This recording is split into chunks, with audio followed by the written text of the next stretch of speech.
자, 이 시간 하나님 말씀을 나누겠습니다. 오늘 우리들에게 주시는 하나님의 말씀은 에베소서 6장 10절로 20절까지입니다. 이 계시의 말씀을 제가 봉독할 때 하나님의 음성을 들으시기를 바랍니다. 끝으로 너희가 주 안에서와 그 힘의 능력으로 강건하여지고 마귀의 간계를 능히 대적하기 위하여 하나님의 전신갑주를 입으라. 우리의 씨름은 혈과 육을 상대하는 것이 아니요 통치자들과 권세들과 이 어둠의 세상 주관자들과 하늘에 있는 악의 영들을 대함이라. 그러므로 하나님의 전신갑주를 취하라. 이는 악한 날에 너희가 능히 대적하고 모든 일을 행한 후에 서기 위함이라. 그런즉 서서 진리로 너희 허리띠를 띠고 의의 호심경을 붙이고 평안의 복음이 준비한 것으로 신을 신고 모든 것 위에 믿음의 방패를 가지고 이로써 능히 악한 자의 모든 불화살을 소멸하고 구원의 투구와 성령의 검 곧 하나님의 말씀을 가지라. 모든 기도와 간구를 하되 항상 성령 안에서 기도하고 이를 위하여 깨어 구하기를 항상 힘쓰며 여러 성도를 위하여 구하라. 또 나를 위하여 구할 것은 내게 말씀을 주사 나로 입을 열어 복음의 비밀을 담대히 알리게 하옵소서 할 것이니 이 일을 위하여 내가 쇠사슬에 매인 사신이 된 것은 나로 이 일에 당연히 할 말을 담대히 하게 하려 하심이라. 아멘. 오늘 본문의 말씀에 보게 되면 씨름이라고 하는 단어가 나옵니다. 신약 성경에 단 한 번 나오는 단어입니다. 우리 구약 성경에도 씨름이라고 하는 단어가 나오는데요. 여러분이 기억하시겠지만은 야곱이 형님 에서를 만나기 전 한 시냇가에 홀로 남았을 때 어떤 사람이 날이 새도록 야곱과 씨름했다라는 장면입니다. 이 씨름이라고 하는 단어는 구약 성경에도 여기만 나오는 희귀한 단어입니다. 야곱에게 이 씨름이 얼마나 격렬했는지 그의 허벅지 관절이 어긋났더라는 말로 실감할 수 있습니다. 야곱은 이 씨름으로 평생을 지팡이에 의지하여 걷는 불구자의 사람이 됩니다.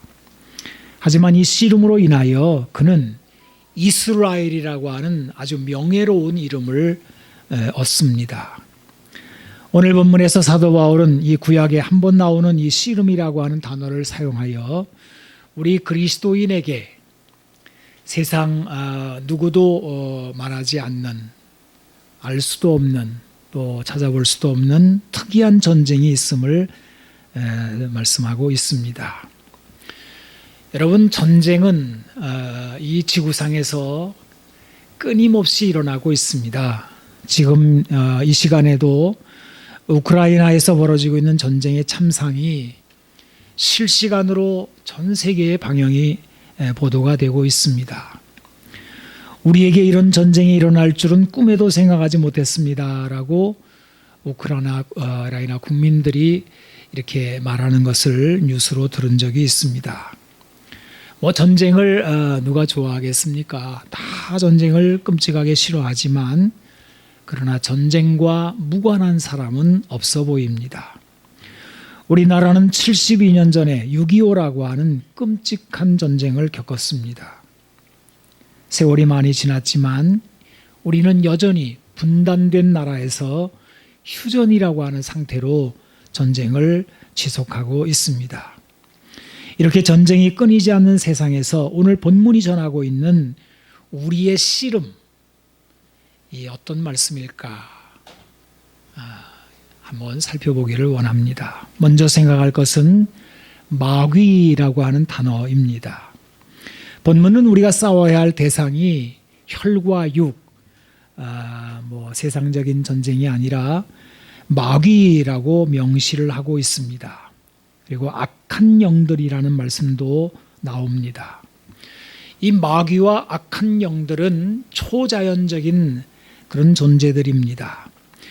이 물질 세계를 살고 있는 우리들에게 있어서 눈에 보이지 않는 영역입니다.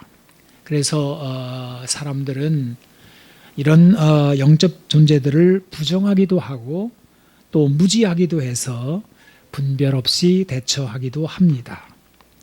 오늘 말씀이 중요한 것은 이 영적 세력인 마귀 또 악의 영들이 인간 대리자를 통해 활동한 것을 한다는 것을 밝히기 때문입니다. 그래서 12절에 통치자들과 권세들이라고 나옵니다. 여러분, 통치자라는 말은 뭐 어려운 말이 아니지요. 옛날에는 왕이나 또 황제 같은 이런 사람들이 통치자입니다. 뭐 오늘날에는 국가 원수인 대통령이나 수상이나 뭐 이런 위치에 있는 사람들입니다. 근데 이 통치자라고 하는 말은 머리라는 의미를 갖고 있기 때문에 이건 뭐 국가적인 차원의 통치자만을 말하는 것이 아니고 가정에서도 이 위치에 있는 사람이 있습니다. 뭐 주로 이제 아버지나 또 남편이나 뭐 이렇게 되겠죠. 혹은 뭐 교회의 지도자들도 여기에 해당이 됩니다.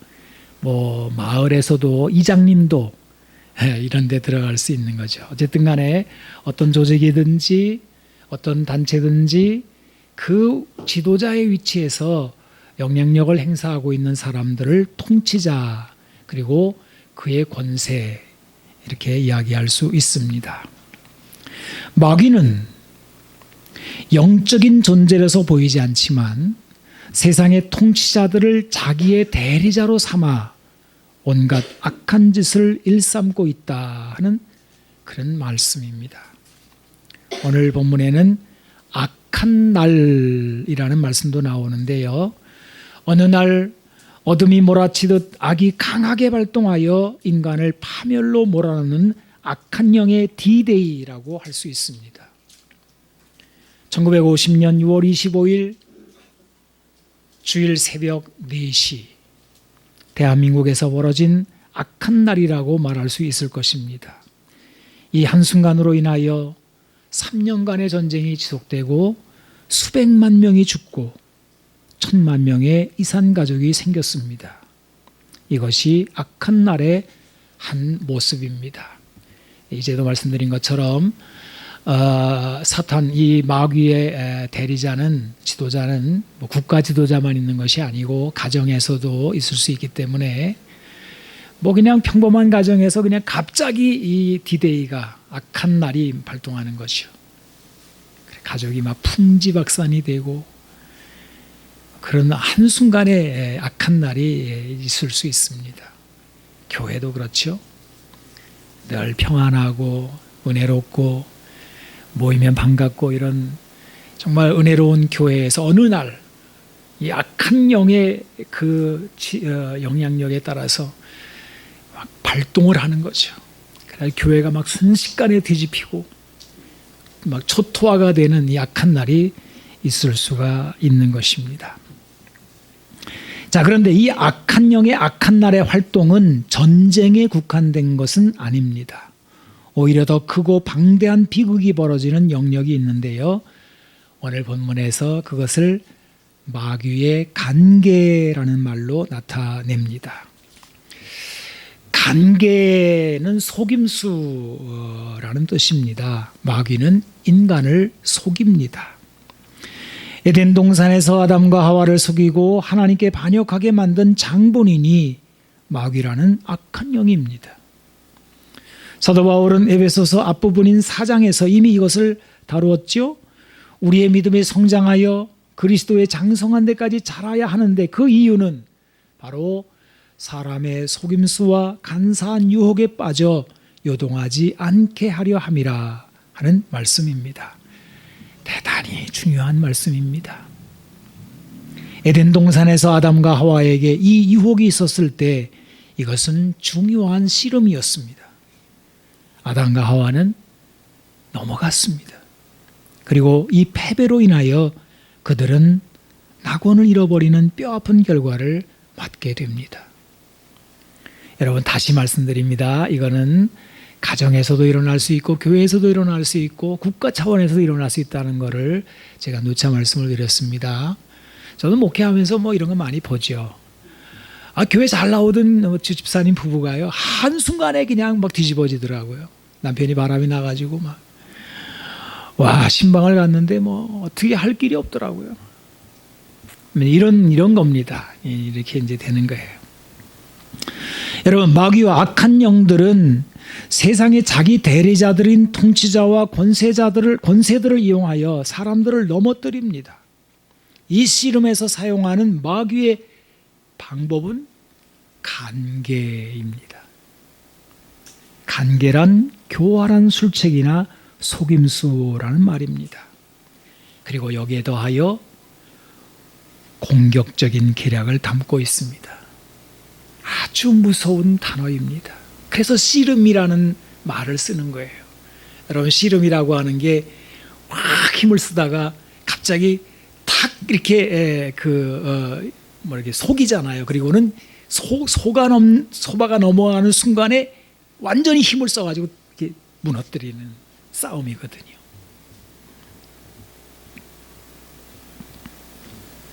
참 무서운 단어입니다. 이 간계라는 단어가. 여기에 걸리게 되면 씨름판에서 넘어지듯이 넘어지는 거예요. 오늘 본문에는 그렇기 때문에 서다라는 단어를 참 중요하게 다루고 있습니다. 4번이나 이 단어를 써요. 여러분들이 한번 찾아보시면 한 2번쯤 서다라는 말이 나오고요. 또 2번쯤은 대적하다라는 단어로 번역이 됐습니다마는 같은 원어입니다. 마귀의 간계로 넘어지면 죽는다라고 하는 비장함을 엿볼 수 있는 단어가 서라라는 단어입니다. 저는 이 부분을 볼 때마다 이 동물의 왕국에서 사자가 이 영양을 사냥하는 장면이 떠오르는데요. 여러분, 사자가 대단해 보이지만 사냥률은 그리 높지 않다고 합니다. 10번 공격해서 1번, 2번. 하여튼 사자도 굶어 죽지 않기 위해서 애를 쓴다고 그래요. 그 이유는 뭐냐 하면 그 영양이 아주 빠르기 때문에 그래요. 여러분, 영양의 발은 얼마나 민첩한지 한 번 튀면 거의 10m를 뜁니다. 근데 이놈이 그냥 뛰는 게 아니라 탁탁 튀어오르는데 발레하는 것 같아요. 아주 아름다워요. 너무 아름답게 튑니다. 이 사자가 그걸 당하지를 못하는 거예요. 그래서 이 영양의 생명은 이 강인한 발에 달렸는데요. 사자의 전략은 영양을 땅바닥에 넘어뜨리는 것입니다. 영양이 넘어지면 그 시간이 죽는 시간입니다. 여러분, 서는 것은 이렇게 중요합니다. 마귀의 간계는 우리를 넘어뜨리는 데 목적이 있어요. 그러면 마귀는 어떤 간계로 우리를 넘어뜨리는 것일까요? 도대체 악한 영은 무엇으로 우리를 넘어뜨리는 것일까요? 그리고 우리가 넘어지지 않는다는 것은 어떤 비결이 있는 것일까요? 사도 바울은 이것을 골로새서 2장 8절 그리고 10절까지 이렇게 밝히고 있습니다. 아주 중요한 말씀이니까 여러분 잘 보시기 바랍니다. 누가 철학과 헛된 속임수로 너희를 사로잡을까 주의하라. 이것은 사람의 전통과 세상의 초등학문을 따름이요 그리스도를 따름이 아니니라. 그 안에는 신성의 모든 충만이 육체로 거하시고 너희도 그 안에서 충만하여졌으니 그는 모든 통치자와 권세의 머리이시라. 여러분, 지금 읽은 이 골로새서 이 말씀은요 대단히 중요한 말씀입니다. 좀 암송할 정도로 읽고 또 읽어도 좋을 것 같아요.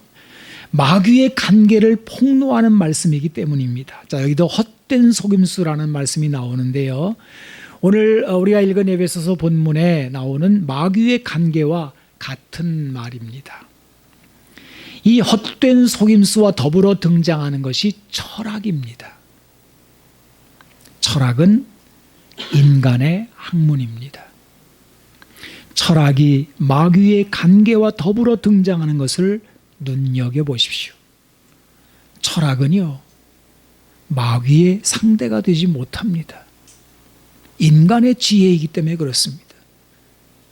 마귀는 인간보다 한 수 위인 존재이기 때문에 인간의 지식에서 나온 철학으로는 마귀를 당할 수가 없어요. 마귀는 그래서 철학을 오래전에 자기의 시녀로 삼았습니다. 철학은 초등학문입니다. 그리스도를 따르지 않습니다. 왜냐하면 그리스도는 모든 통치자와 권세의 머리이시기 때문입니다. 그런데 철학은 이것을 인정하려고 하지를 않는 속성을 가지고 있어요. 오히려 그 자리에 인간을 가져다 놓습니다. 인간이 통치자요 권세라는 것입니다. 그래서 마귀는 그것을 이용하여 철학을 넘어뜨리고 자기 종으로 삼은 거예요. 에덴 동산에서 마귀가 아담과 여자를 꾀는 것도 이것입니다. 뭐라고 꾀었습니까? 너희가 그것을 먹는 날에는 너희 눈이 밝아져 하나님처럼 된다. 니들이 하나님이야, 네가 하나님이야. 사람을 하나님의 자리, 통치자와 권세의 꼭대기에 사람을 올려다 놓으려고 했던 거예요. 이게 마귀의 술책입니다. 그런데 사람이 우쭐해서 거기에 속아 넘어간 거예요. 여러분, 그러나 사람은 흙으로 지어진 피조물입니다. 하나님을 떠나 자기가 하나님 자리에 앉으면 그때부터 그는 비참해져요. 마귀의 종노릇하게 됩니다. 마귀는 이런 사람을 세상의 통치자와 권세로 삼아 부려먹기 시작합니다. 온갖 악을 자행하게 만들고요, 세상의 모든 악한 통치자들의 배후에는 바로 마귀 사탄이 있는 것입니다. 철학으로는 이것을 바로잡을 수가 없습니다. 여러분, 제가 철학을 폄하하거나 철학은 나쁜 거야 그런 말 하려고 하는 게 아니에요. 철학은 위대합니다. 대단한 학문입니다. 우리가 대학에서 철학이 얼마나 대단한지를 공부하지 않습니까? 들어가서 공부할수록 막 어마어마합니다. 그런데 그거보다 마귀의 권세가 더 크기 때문에 문제가 되는 거예요. 철학은 그리스도를 따르지 않습니다. 오히려 예수님의 십자가를 미련하다며 비웃고 조롱합니다. 철학은 그 스스로 지혜를 사랑한다 하지만 정작 하나님의 지혜를 따르지는 않습니다. 우리는 철학과 헛된 속임수를 조심해야 합니다. 누군가 밝히기를 유대교가 망한 것은 유대교의 철학을 들이면서다. 중세교회가 망한 것도 철학으로 기독교를 논하려 함에 있다. 그리고 종교개혁을 한 개신교회가 500년을 지나면서 지금 위기를 맞는 이유도 철학과 동거하려는 데 있다. 이렇게 짚었더라고요. 사도 바울이 경고한 말씀과 같은 경고의 내용입니다. 우리의 씨름은 이런 것들과의 씨름입니다. 이 씨름에서 넘어지면 죽는 겁니다. 자, 그러면 사도 바울이 오늘 본문을 통해서 우리에게 전해주는 이 씨름에서 이기는 비결이 무엇일까요? 사도 바울은 여기에 대해서 할 말이 너무나 많은 것 같습니다. 자, 첫째, 강건하라 그랬어요. 여러분, 본문 10절을 다시 보겠습니다. 끝으로 너희가 주 안에서와 그 힘의 능력으로 강건하여지고 그래요. 이 앞에 에베소서 3장 16절에는 속사람의 강건이라는 말씀이 나오는데 같은 내용입니다. 여러분, 우리 속사람이 병약해지면요, 이 씨름을 할 수가 없습니다. 요즘에 면역력, 저항력이 참 중요하다 이런 말들을 많이 씁니다.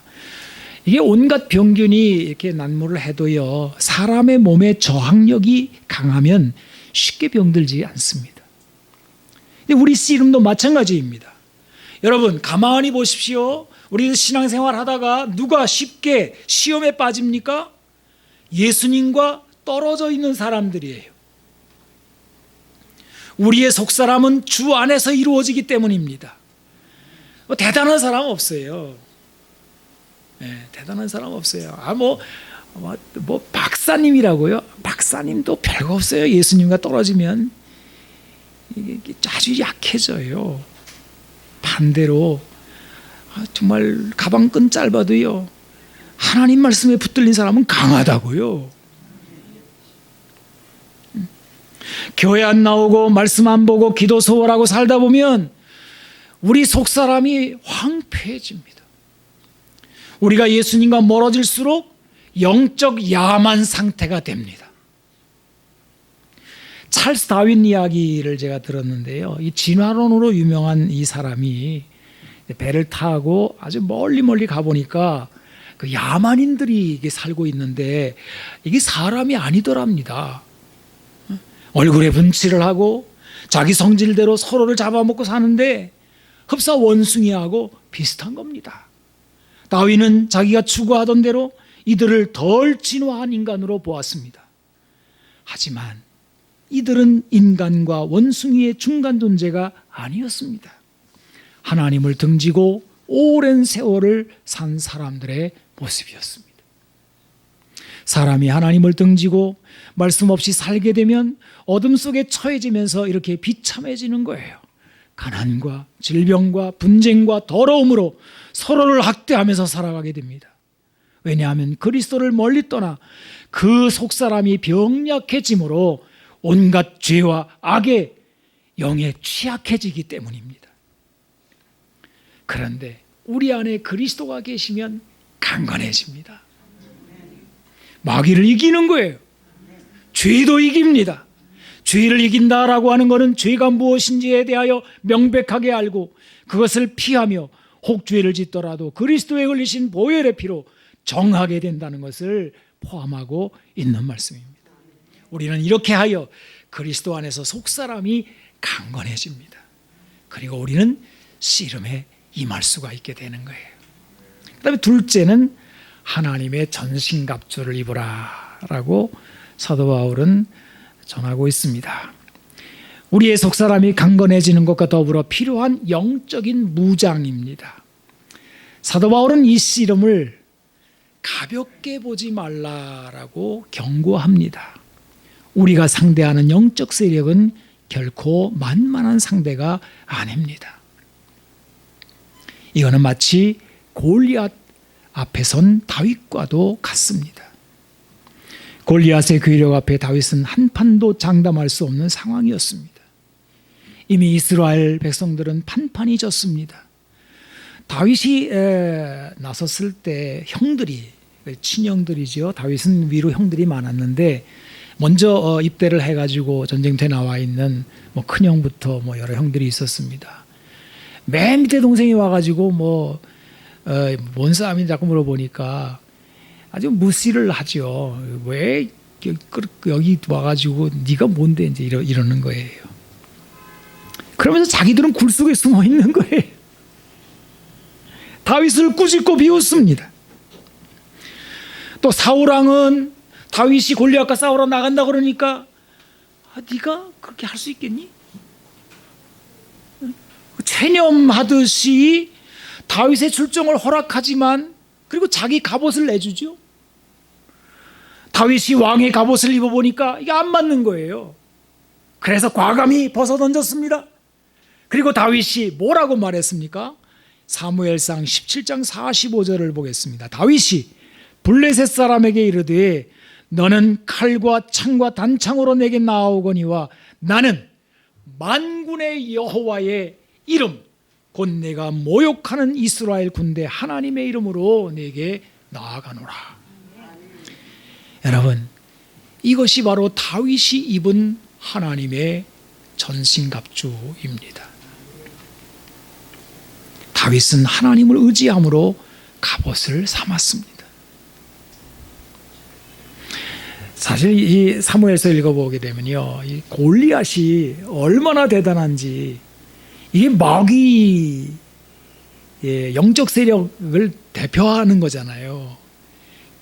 장대하거니와 무장도 그렇고 이 골리앗을 이길 자는 없어요. 그리고 그가 나와가지고 막 모독하잖아요. 막 하나님의 이름을 모독하잖아요. 마귀와 악한 영들이 그 배후에 있습니다. 다윗은 이 싸움이 혈과 육의 싸움이 아닌 것을 알았습니다.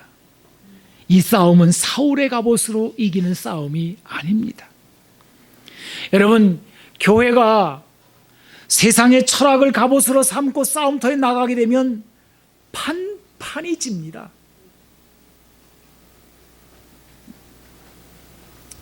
교회 목사님을 초빙할 때 공부를 얼마나 많이 하셨나, 박사님이신가, 이런 거 가지고 초빙하는 경우가 많거든요. 사울의 갑옷을 입히는 거예요. 그리고 싸워보라는 거지요. 여러분, 예수님께서 무슨 가방끈으로 사역하셨습니까? 그렇다고 저는 공부하지 말라는 거 아닙니다. 더 공부를 많이 해야 돼요. 그러나 우리의 싸움이 뭔지를 아는, 이게 중요하다니까요. 그리스도로 옷 입지 않으면 안 되는 거예요. 교회 안에 능력이 사람의 지성이나 사람의 능력으로 나타나는 게 아니라고요. 예수 그리스도의 이름으로 나타나는 거거든요. 그래서 이 다윗은 사울의 갑옷을 입어보니까 너무 안 맞아요. 벗어 던졌죠. 마귀는 이미 철학을 자기의 신여로 삼고 있다라고 말씀드렸습니다. 이 철학은 그리스도를 따르지 않습니다. 예수님의 십자가를 어리석다고 비웃습니다. 그러나 십자가는 하나님의 지혜요, 하나님의 능력입니다. 거기에서 예수님이 왕 노릇하시는 거예요. 예수님이 십자가를 지시고 죽으신 후에 3일 만에 부활하시고 40일 후에 승천하셔서 하나님 보좌 우편에 앉으셨다. 거기서 만물을 다스리신다. 이거거든요. 이게 지금 주님께서 왕 노릇하시는 이 십자가의 비밀이거든요. 그래서 우리가 그리스도를 따르면 이제 우리의 씨름은 거기서 왕 노릇하고 계시는 우리만의 씨름이 아니라 예수 그리스도의 싸움이 돼버리는 거예요. 주님이 내 손을 붙잡고 싸우시는 거예요. 여러분, 스데반을 보십시오. 사도행전 6장 8절에서 10절을 보시면 스데반이 은혜와 권능이 충만하여 큰 기사와 표적을 민간에 행하니 이른바 자유민들, 즉 구레네인, 알렉산드리아인, 길리기아와 아시아에서 온 사람들의 회당에서 어떤 자들이 일어나 스데반과 더불어 논쟁할세 스데반이 지혜와 성령으로 말함을 그들이 능히 당하지 못하여. 제가 아까 유대교가 헬라 철학을 받아들여가지고 망하게 됐다는데, 여기 나오는 구레네인, 알렉산드리아인, 이게 다 이제 헬라 철학과 이 구약 성경이 이렇게 짬뽕된 이런 걸 공부한 사람들이거든요. 근데 스데반은 달랐어요. 예수님을 이제 믿는 성령에 충만한 사람이니까 이 영적 세력에 싸우는 걸 뭔지를 알고 말씀이 뭔지를 아니까 이게 그들이 못 당하는 거예요. 그런 내용입니다. 여러분, 스데반은 속사람이 강한 사람입니다. 하나님의 무장을 한 사람이에요. 그를 당할 자가 없습니다. 그는 돌에 맞아 순교했지만 승리한 사람입니다. 오늘 본문에서 사도 바울이 전하는 이 하나님의 전신갑주, 하나님의 갑옷이라고 하는 말은요, 이게 사도 바울이 처음 한 말이 아니고 구약 성경 이사야서에서 나오는 말을 인용한 것인데요. 이사야서 59장 17절에 나오는 말씀입니다. 한번 읽어보겠습니다. 공의를 갑옷으로 삼으시며 구원을 자기의 머리에 써서 투구를 삼으시며 보복을 속옷으로 삼으시며 열심으로 입어 겉옷으로 삼으시고. 자, 이것이 이제 이사야서 59장에 나오는 하나님의 무장하신 모습을 지금 모습의 말씀인데요. 이 이사야 59장의 주제는 구원입니다. 1절이 이렇게 시작됩니다. 여호와의 손이 짧아 구원하시 못하심도 아니요 귀가 둔하여 듣지 못하심도 아니라 그랬어요. 이 마귀가 아무리 힘이 세고 기세가 등등하고 그 술책이 대단하다 하더라도 하나님이 능히 구원하신다. 이런 말씀이 주제가 이사야 59장의 내용이에요. 그런데 사람들이 그 하나님을 의지하지를 않고, 그래서 2절부터 15절까지를 쭉 보게 되면 그 인간들이 어떻게 미련하게 살면서 마귀의 종노릇 하고 눌려 있는지에 대한 말씀이 쭉 나와요. 죄를 짓고 평강의 길을 알지 못한다. 뭐 쭉 나오더니 10절에서 11절에는 이렇게 나옵니다. 우리가 맹인같이 담을 더듬으며 눈 없는 자같이 두루 더듬으며 낮에도 황혼때같이 넘어지니 우리는 강장한 자 중에서도 죽은 자 같은지라. 우리가 곰같이 부르짖으며 비둘기같이 슬피 울며 정의를 바라나옵고 구원을 바라나 우리에게서 멀도다. 한번 생각해 보세요. 대낮에도 이게 뭐 뭔지를 모르고 헤매고 막 더듬더듬거리고 있다가 뭐 넘어지다, 아까 넘어진단 말 나왔죠? 넘어지더니 강장한 자 중에도 죽은 자 같다. 여러분, 강장한 자 중에 죽은 자 같다는 말, 이 강장하다는 말이 뭐냐면 건강한 사람 말하는 거거든요. 사람들 많이 있는 중에도 제일 탁월하게 건강한 사람들이 그 사람들조차도 죽은 사람처럼 형편없어졌다는 거예요. 어느 정도로 형편없어졌느냐? 곰같이 부르짖으며 비둘기같이 슬피 운다. 아주 형편없어진 거죠. 인생 꼬라지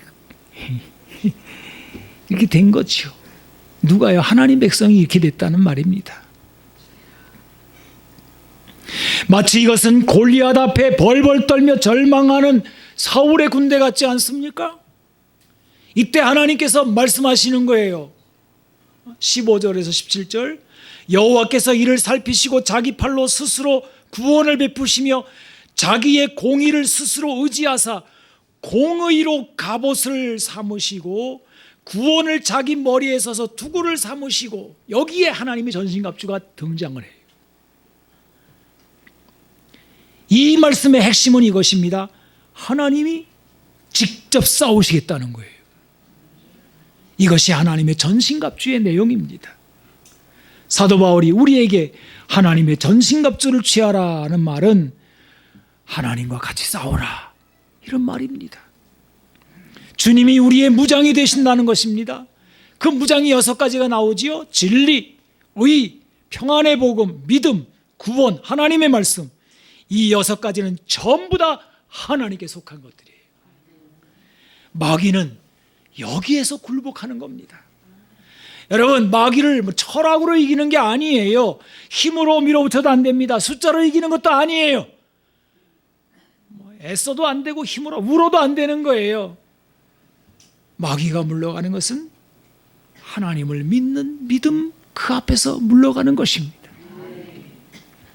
자, 그 다음에 마지막 나오는 것은 기도입니다. 자, 18절에 모든 기도와 간구를 하되 항상 성령 안에서 기도하고 이를 위하여 깨어 구하기를 항상 힘쓰며 여러 성도를 위하여 구하라.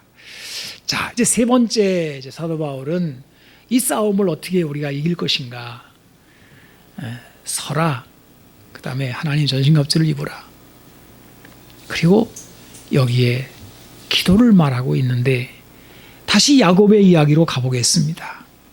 여러분, 야곱의 씨름은 곧 기도의 씨름이었다라고 이게 호세아서가 밝히고 있는데요. 그래서 이 창세기 32장에 이제 이 씨름하는 장면이 나오는데, 그 가만히 읽어보게 되면 이거 야곱이 기도했다는 얘기구나 하는 걸 이제 알 수 있게 됩니다. 또 기도의 내용도 나옵니다. 그래서 호세아 선지자는 야곱의 씨름을 울며 간구한 기도였다라고 해석을 해요. 이 간구라는 말을 쓰고 있는데, 이 간구라는 단어는 하나님께 은혜를 탄원하여 구하는 것을 말합니다. 여러분, 여기 은혜가 등장했어요. 자격이 없습니다. 자격은 무슨 놈의 자격입니까? 늘 속여먹던 야곱이거든요. 여러분, 야곱의 이름 자체가 속이는 자라는 뜻입니다. 형 속였죠? 아버지 속였죠? 나중에 하나님도 속이고 하여튼 그의 인생은 사기꾼 인생이에요. 여러분, 속이는 자는 마귀거든요. 그러니까 야곱은 마귀를 많이 따르는 삶을 살았다, 이렇게 말해도 과언이 아닐 정도란 말이에요. 닮은 게 많은 거예요. 근데 희한한 거는 야곱이 마귀에게 가지 않고 하나님께로 왔다는 거예요. 이 야곱이, 이 속이는 자가 하나님 앞에서 씨름을 하는 겁니다. 야곱이 울면서 은혜를 구합니다. 끝까지 끝까지 놓지를 않아요. 하나님 축복하지 않으면 보내지 않겠습니다. 그래.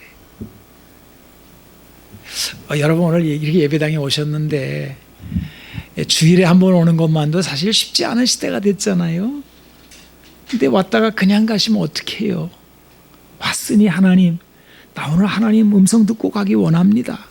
내 인생에 대해서 하나님 축복하지 않으시면 나는 어떻게 하겠습니까? 하나님 예전에는 은혜 받고 가겠습니다. 이런 간절한 마음이 이 야곱의 마음이었단 말이에요.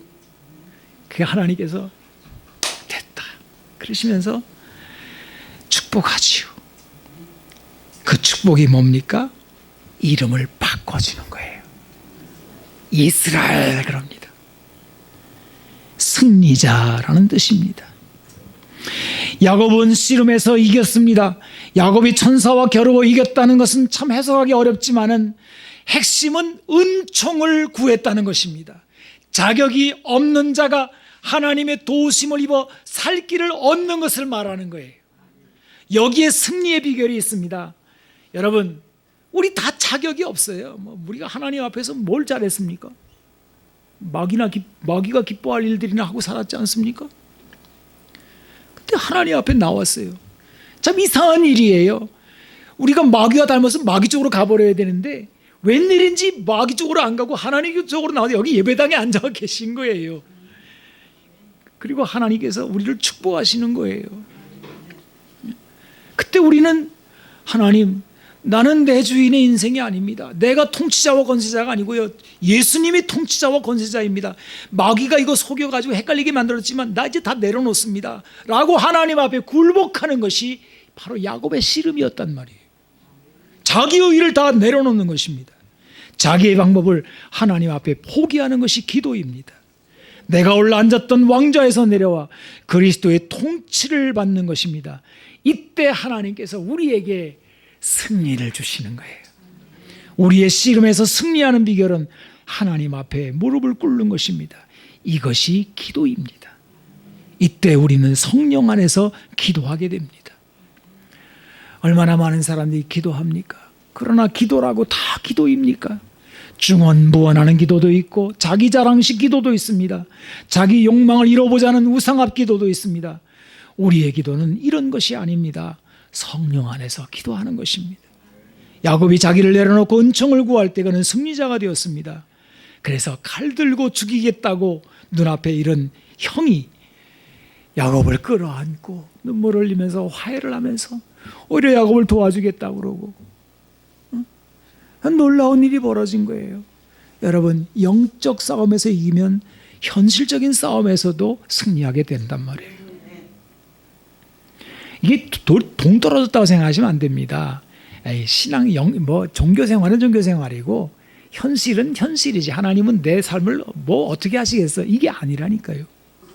여러분이 걱정하는 것들 많잖아요. 직업 문제, 진로 문제, 결혼 문제, 가족 문제, 물질 문제, 얼마나 많은 일들이 정말 날 잡아 죽이겠다고 칼 들고 오는 것 같은 일들이 얼마나 많아요. 그런데 그거를 거기서 싸우지 말고 하나님 앞에서 이 기도의 싸움을 싸우라는 거지요. 나를 다스리시는 분이 하나님이시다. 주님, 예수님이시다. 내가 내 인생의 주인이 아니야. 내가 칼 들고 싸우면 따지는 거예요. 근데 주님께서 싸우게 하시니까 다 해결이 되더라는 것이죠. 자, 사도 바울은 이 기도를 말할 때 두 가지를 부탁합니다. 여러 성도를 위해 구하라 그래요. 그리고 나를 위하여 구하라. 이 두 가지를 말하고 있습니다. 우리의 싸움이 전선을 형성하고 있기 때문에 그렇습니다. 여러분, 나 하나만의 싸움이 아닌 거예요. 나 혼자 이겼다고 다 되는 것이 아닙니다. 내가 이기더라도요, 내가 별 문제가 없더라도요, 내 옆에 동료가 무너지게 되면 그냥 바로 영향력을 받게 됩니다. 그래서 여러 성도를 위해서 기도해야 돼요. 나의 승리가 너의 승리가 되고 너의 승리가 나의 승리가 된다는 것을 알기 때문에 그렇습니다. 그래서 우리 기도는 자기만을 위한 기도가 아니라 하나님 아무개 성도 누구 위해서 기도합니다. 저분들이 믿음에 흔들리지 않게 하시고 같이 견고한 진을 짜서 우리가 승리할 수 있게 해주십시오. 이렇게 해야 되는 겁니다. 사도 바울이 이 영적 무장에 대해서 설명 이렇게 이미지를 쓸 때 로마 군인을 갖다 놓고 썼다 이제 그런 말이 있는데 뭐 사실인 것 같습니다. 왜냐하면 사도 바울은 감옥에 있었고 항상 로마 군인이 지키고 있었기 때문에 로마 군인의 그 무장한 군 모습을 가지고 이제 이걸 설명했다 그러는데 여러분 로마 군인의 특징이 하나 있어요. 방패를 가지고 서로 연대하는 것입니다. 혼자 방패를 들고 싸우는 게 아니고요. 방패를 벽처럼 쌓아요. 옆에 군사들. 그리고 딱 스크랩을 짜요. 그래가지고 같이 안 물러나는 거예요. 아니, 그 로마 군인은 강합니다. 근데 이거를 지금 사도 바울이 이 이미지를 도용해서 여러 성도를 위해 구하라 그래요. 같이 연대하라 이거지요. 예, 여러분, 나 하나만의 신앙생활이 아니에요. 자, 그 다음에 두 번째 부탁은 뭡니까?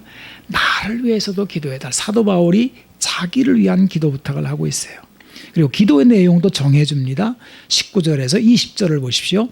또 나를 위하여 구할 것은 내게 말씀을 주사 나로 입을 열어 복음의 비밀을 담대히 알리게 하옵소서 할 것이니 이 일을 위하여 내가 쇠사슬에 매인 사신이 된 것은 나로 이 일에 당연히 할 말을 담대히 하게 하려 하심이라.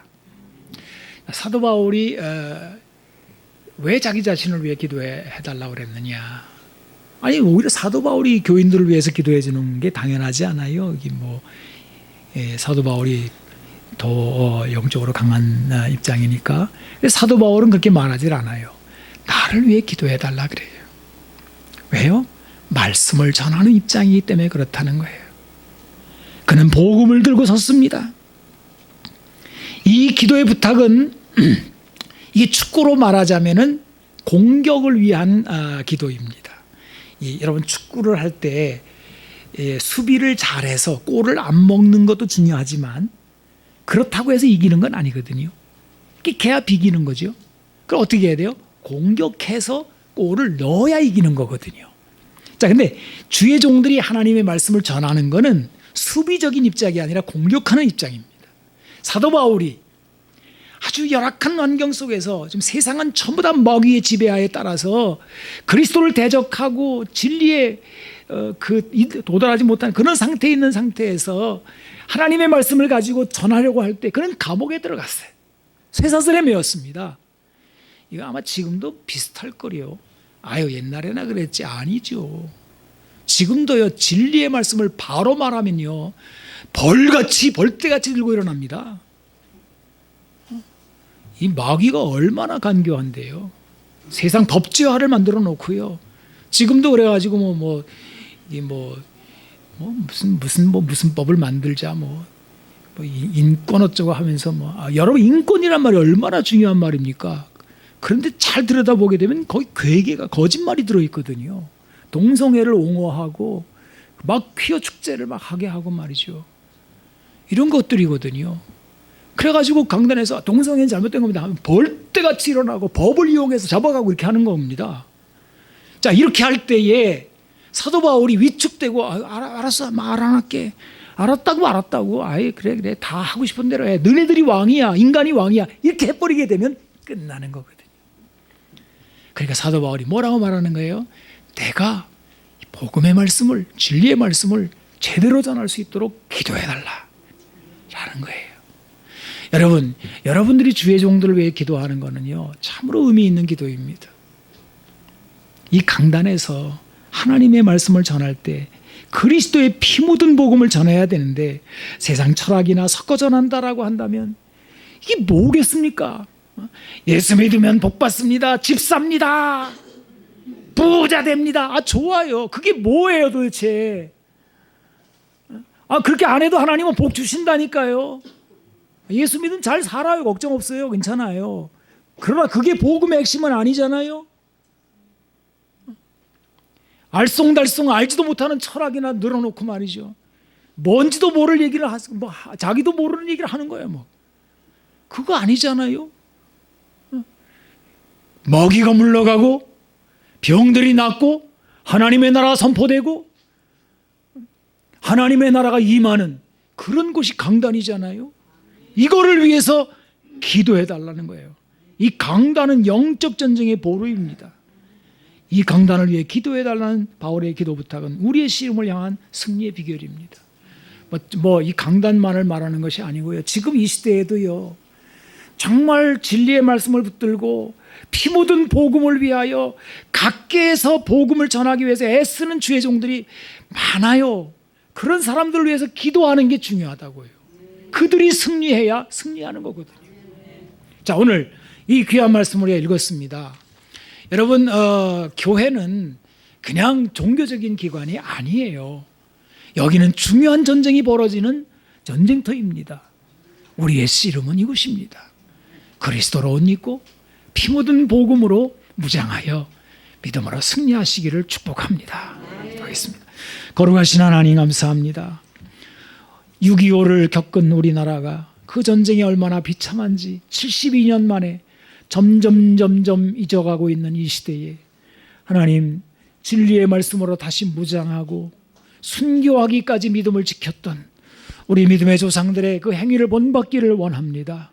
주여, 이제 마귀는 간교하게 여러 가지 사상으로 교회를 무너뜨리고 세상을 정복하려고 하지만 주님, 그러나 주님께서 십자가로 승리하시고 부활하여 승천하사 모든 통치와 권세자가 되셨사오니 주님의 그 이름, 그 능력으로 우리가 덧입고 승리케 하여 주시며 주님, 교회가 흔들리지 않는 믿음에 굳게 서게 하여 주옵소서.